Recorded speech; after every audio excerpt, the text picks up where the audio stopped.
Hi hello எல்லாருக்கும் வணக்கம். Welcome to ராசுவின் சமையல். இன்றைக்கி நம்ம ஈஸியான ஒரு லஞ்ச் காம்போ தான் பார்க்க போகிறோம். இது ரொம்பவே டேஸ்ட்டாக இருக்கும். ரொம்ப குயிக்காக செஞ்சிடலாம். வாங்க எப்படி செய்கிறதுன்னு பார்க்கலாம். அதுக்கு 2 டம்ளர் பாஸ்மதி ரைஸை நல்லா கழுவிட்டு ஒரு அரை மணி நேரம் ஊற வச்சுக்கலாம். இப்போ குக்கரில் 2 டேபிள் ஸ்பூன் எண்ணெய், 1 டேபிள் ஸ்பூன் நெய் சேர்த்துக்கலாம். இப்போ எண்ணெய் நல்லா சூடானதும் ஹோல் கரம் மசாலா சேர்த்துக்கலாம். இப்போ இது நல்லா பொரிஞ்சதும் 2 பிரியாணி இலை அது கூட சேர்த்துக்கலாம். இப்போ நீளமாக கட் பண்ண பெரிய வெங்காயம் 2 சேர்த்துட்டு ஒரு பச்சை மிளகாய் சேர்த்துட்டு நல்லா வதக்கிக்கலாம். வெங்காயம் நல்லா கோல்டன் ப்ரௌன் வர வரைக்கும் வதக்கிக்கலாம். இப்போ வெங்காயம் இந்த அளவுக்கு ப்ரௌன் ஆனதுக்கப்புறம் 1.5 டேபிள் ஸ்பூன் இஞ்சி பூண்டு பேஸ்ட் சேர்த்துக்கலாம். இது பச்சை வாசனை போக வதக்கிட்டு 2 மீடியம் சைஸ் தக்காளியே அது கூட சேர்த்துக்கலாம்.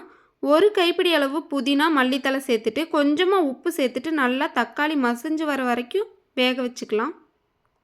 இப்போ இது கூட 1 ஸ்பூன் குழம்பு மிளகாய்த்தூள் சேர்த்துக்கலாம். 1 டீஸ்பூன் மட்டும் காஷ்மீரி மிளகாய்த்தூள், 1 ஸ்பூன் பிரியாணி மசாலா சேர்த்துட்டு நல்லா வதக்கிக்கங்க. இப்போ தயிர் 2 டேபிள் ஸ்பூன் சேர்த்துட்டு அது நல்லா மிக்ஸ் பண்ணிக்கங்க. இப்போ ஊற வச்ச அரிசியை அது கூட சேர்த்துக்கலாம். சேர்த்துட்டு இந்த மாதிரி அரிசி உடையாத மாதிரி லைட்டாக கலந்து விட்டுருங்க. இப்போ நல்லா திக்கான தேங்காய் பால் 1 டம்ளர் சேர்த்துட்டு 2 டம்ளர் தண்ணி சேர்த்துக்கலாம். மொத்தமாக 2 டம்ளர் அரிசிக்கு 3 டம்ளர் தண்ணி சேர்த்துக்கலாம். இப்போ தேவையான அளவு உப்பு சேர்த்துட்டு 1 டீஸ்பூன் நெய் சேர்த்துட்டு தண்ணி நல்லா கொதிச்சதுக்கப்புறமா குக்கர் மூடி போட்டு 2 விசில் விட்டுக்கலாம். இப்போ சைடிஷ்க்கு முட்டை மிளகு வறுவல் எப்படி செய்கிறதுன்னு பார்க்கலாம்.